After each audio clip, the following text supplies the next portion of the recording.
Bismillahirrahmanirrahim. Bismillahirrahmanirrahim. Assalamualaikum warahmatullahi wabarakatuh.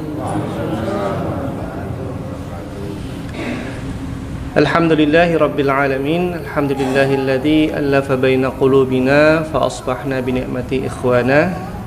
Asyhadu an la ilaha illallah wahdahu la syarikalah wa asyhadu anna Muhammadan abduhu wa rasuluh la nabiyya ba'dah. Qala Allah Ta'ala fil Qur'anil Karim, a'udzu billahi minasyaitonir rajim. Wa la taqrabuz zina innahu kana fakhishatan wa sa'a sabila. Shadaqallahul azim. Hadirin Bapak Ibu sekalian, jamaah salat subuh Masjid Jami' Sebaya yang dirahmati oleh Allah.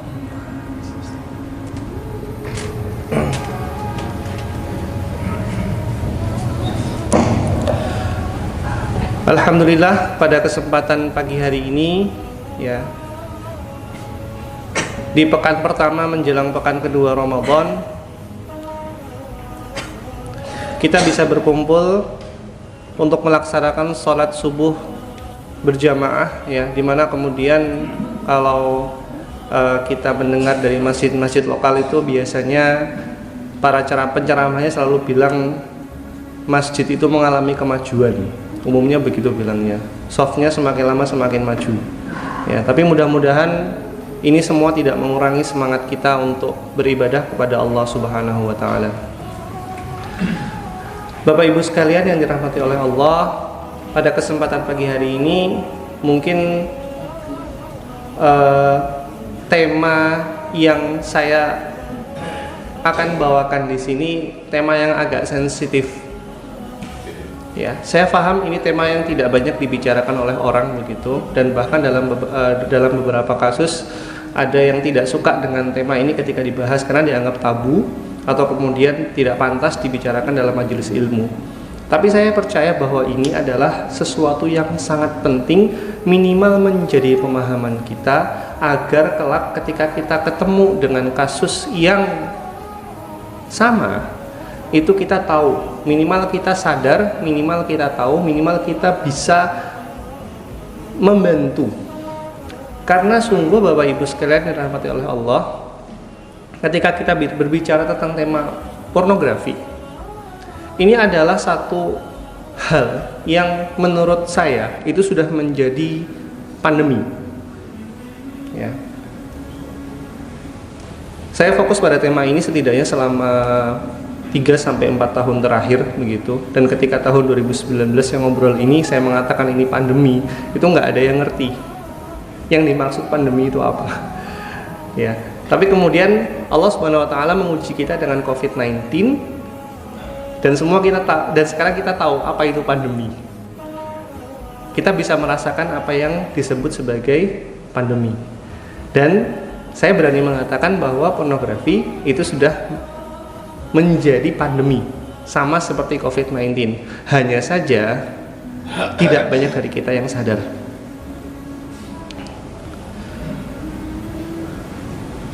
Data 2017 Bapak Ibu sekalian ya, Indonesia itu dinobatkan sebagai negara yang paling banyak mengakses konten pornografi nomor 2 di dunia. Meskipun data ini sekali lagi masih bisa diperdebatkan karena saya juga tidak tahu sumber datanya secara pasti ya. Tapi ini menunjukkan kepada kita bahwa sesungguhnya ya, akses internet dipadukan dengan pornografi itu menjadi sesuatu yang sangat berbahaya. Selama ini kita mengatakan pornografi itu dari dulu juga sudah ada. Majalah porno itu dari dulu juga sudah ada. Film porno itu juga dari dulu sudah ada. Terus apa bedanya? Bapak Ibu sekalian dirahmati oleh Allah, saya harus sampaikan di awal ya. Pertama, pornografi dan narkotika itu mengaktifkan, kalau ketika mengasup pornografi sama mengasup narkotika, itu bagian otak yang aktif itu sama. Makanya banyak dokter, makanya banyak psikolog yang mengatakan bahwa pornografi ini nama lainnya adalah narkolema atau narkoba lewat mata. Jadi bagian otaknya yang aktif ketika kemudian make obat terlarang, make narkotika, dengan orang itu mengakses pornografi, ya itu sama. Ini satu. Yang kedua adalah kalau narkotika itu kecanduannya berbasis jumlah. Artinya kalau pertama kali make sama orang yang sudah bertahun-tahun make, itu dosisnya pasti berbeda.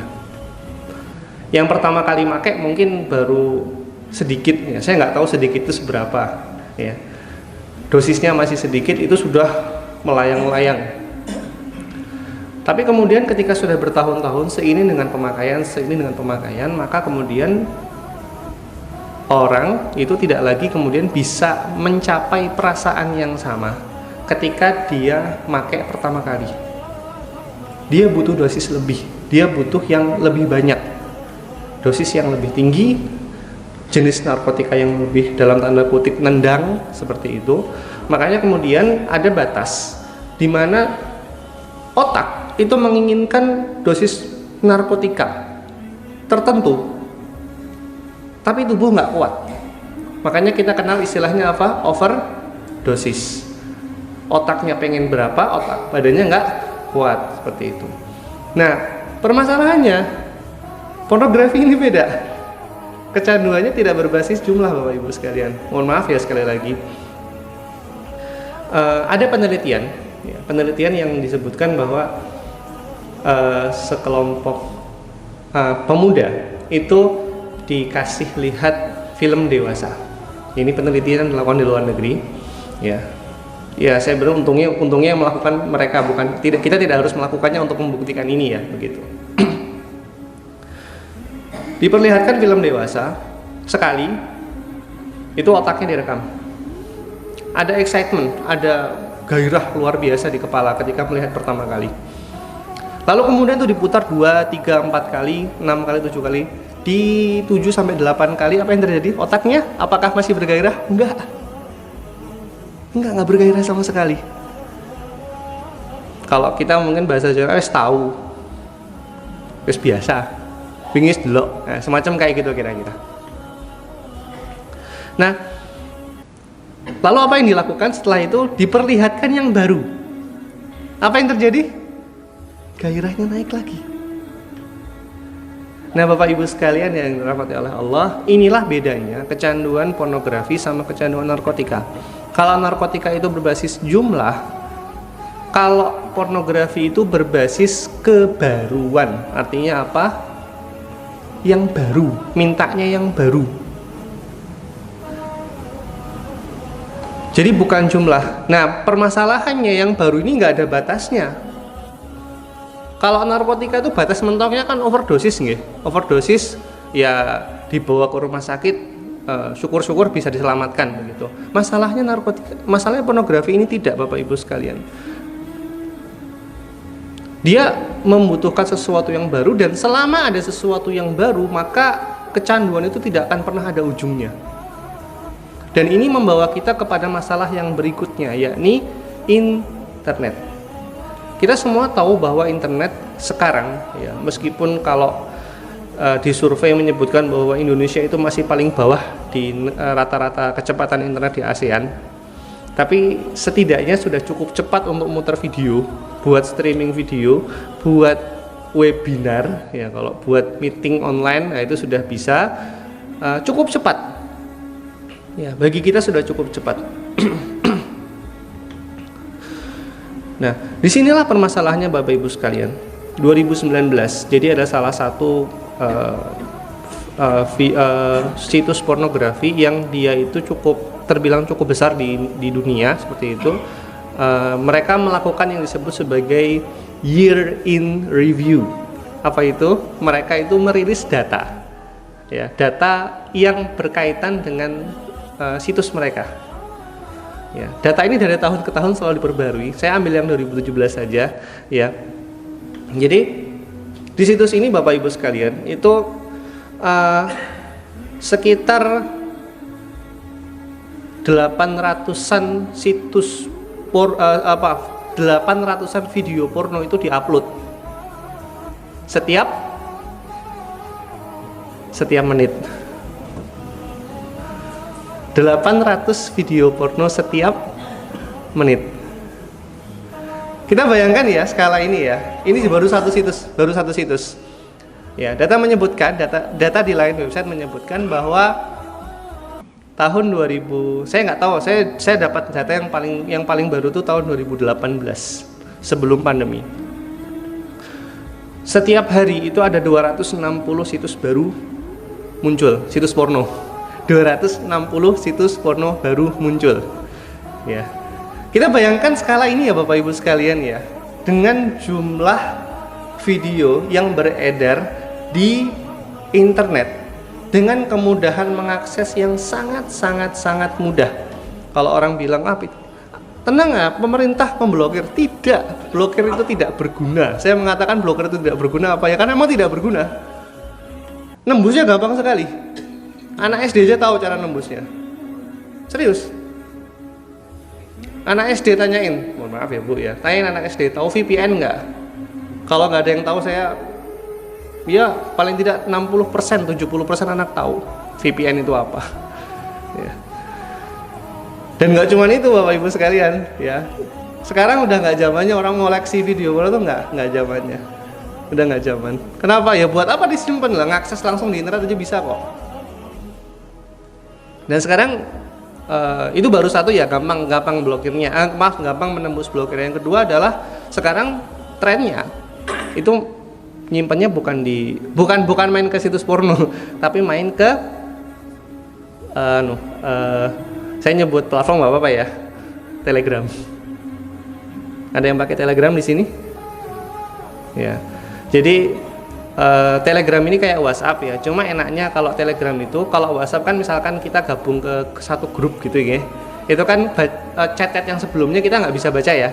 Misalkan grupnya dibikin hari ini. Ya, kita baru gabung minggu depan.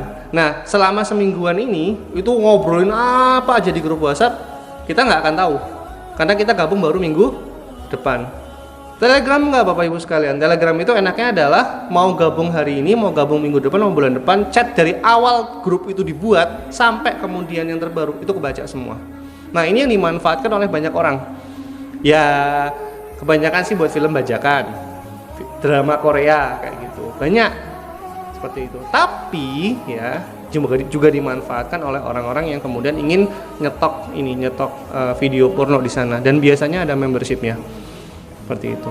Trennya seperti itu sekarang. Jadi ya nggak bisa diblokir, tidak bisa diblokir sama sekali Bapak Ibu sekalian. Ya. Kemudian yang berikutnya adalah yang bikin kita tidak enak hati itu adalah kecanduan pornografi ini nggak kelihatan. Kecanduan pornografi ini tidak kelihatan.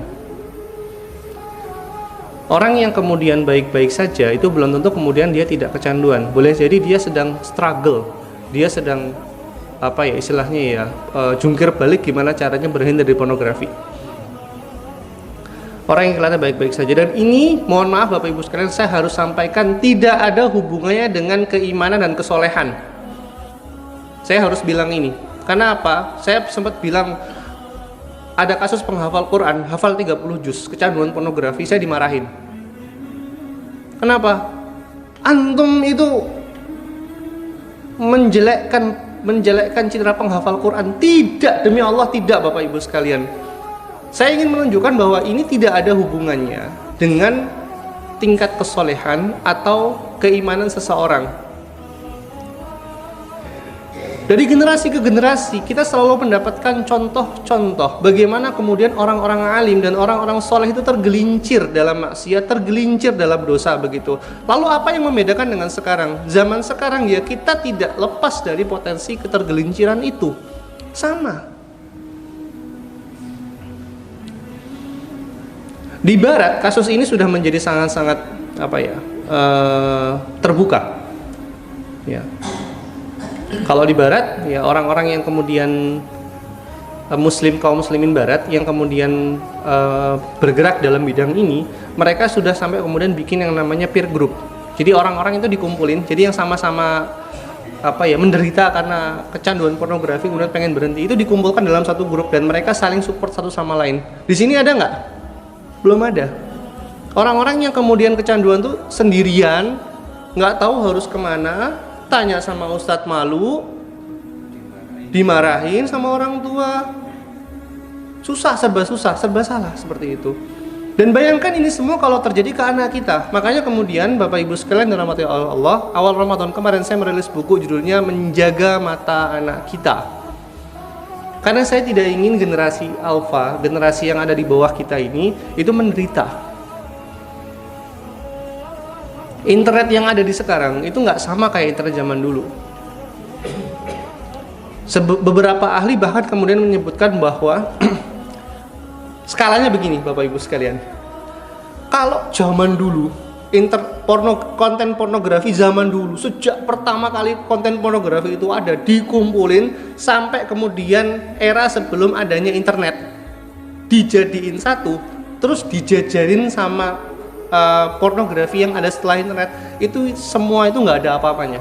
Daya rusaknya masih jauh lebih kuat pornografi internet daripada kemudian pornografi di era sebelumnya. Ini yang kemudian perlu kita perhatikan, menjadi bahan perhatian begitu. Dan kalau saya bicara soal tema bagaimana terus mengawasi bagaimana kemudian gimana dengan anak kita dan sebagainya, jelas waktunya tidak cukup. Ya, hari ini pagi ini saya ingin kemudian membagi dulu kesadaran kepada kita semua bahwa ini adalah masalah bersama. Bukan hanya masalah umat muslim, tapi juga masalah bersama, masalah masyarakat. Begitu. Dan kelompok agama lain itu juga sudah mulai concern sama hal ini. Saya beberapa waktu yang lalu menemukan ada satu video pendeta muda. Ya, pendeta muda itu berbagi cerita soal ini. Jadi dia itu adalah penyintas pornografi. Jadi dia itu menjadi seorang pendeta selama bertahun-tahun kecanduan pornografi. Gitu. Kita ngerasa itu menjadi hal yang wah ya, gitu. Padahal ketika kita ketemu sama penghafal Quran pornografi, wah kayak gitu. Sama saja sebetulnya.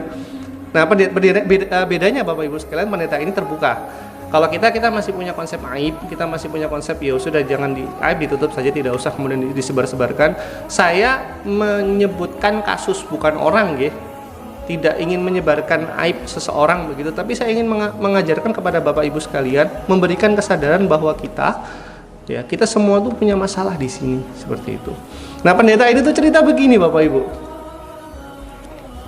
Ini pakai karena emang orang-orang Jakarta ya. Lu bayangin men. Gua bangun tidur, aktivitas pagi, habis itu gua ngelihat bokep, ya 1 jam gua ngelihat bokep, habis itu gua mimpin doa pagi. Lu bayangin men, gua mimpin doa pagi sambil mikir, gila ini. Barusan gua habis nonton bokep terus gua ngajarin ini hal-hal yang saleh kepada jamaah gua. Dia bilang begitu. Jadi bayangkan ya Bapak Ibu sekalian, ada paradoks. Ada sesuatu yang nggak terbayangkan begitu, seperti itu. Ini yang kemudian perlu kita sadari bersama. Ini terjadi di semua tempat. Saya ingat, saya melakukan penelitian langsung di lapangan kepada beberapa sekolah. Jadi tesis saya itu kan membahas soal pornografi juga, dan saya melakukan penelitian langsung ke anak-anak SD di Jogja beberapa sekolah, dan tentu nggak akan saya sebut sekolahnya di mana, Di sekolah itu saya melakukan interview dalam kepada anak-anak SD di sana begitu. Saya iseng mengajukan satu pertanyaan. Saya kan tanya-tanya pernah nonton nggak dan sebagainya gitu. Ya setelah ngobrol-ngobrol akhirnya terbuka, dia cerita dia sudah pernah nonton, kemudian di mana gini begitu. Saya iseng tanya, selain di kelasmu yang suka nonton juga siapa? Tahu nggak jawabannya apa Bapak Ibu sekalian? Jawabannya tuh gini, kalau yang nggak suka nonton, nggak suka tuh maksudnya cuma pernah nonton tapi nggak suka begitu, nggak sering begitu, itu saya, teman saya sama teman saya lagi. Jadi paham ya? Di kelas, kan saya tanya di kelas siapa aja yang nonton? Bayangan saya dia sebut nama ini sama enggak, coba dia sebut nama, ada berapa orang, 3 atau 4 orang begitu. Ternyata enggak, seisi kelas nonton semua kecuali 3 orang ini. Ngeri enggak? Jadi ini menjadi hal yang sangat penting bagi kita.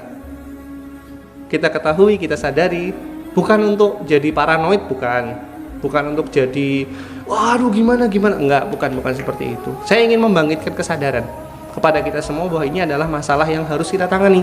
Dan sekali lagi, karena masifnya internet pornografi internet ini penyakit yang kalau kena di anak kita, ya, itu bukan sepenuhnya salah anak kita. Ya, ini penting ya, karena selama ini kalau ada kasus yang saya temukan begitu, ketika anak itu ketahuan nonton pornografi, yang terjadi apa? Dimarahin, kamu ini gimana, ya Allah itu jelek sekali dan sebagainya. Memang itu jelek, tapi anak kita bukan pelaku, dia korban.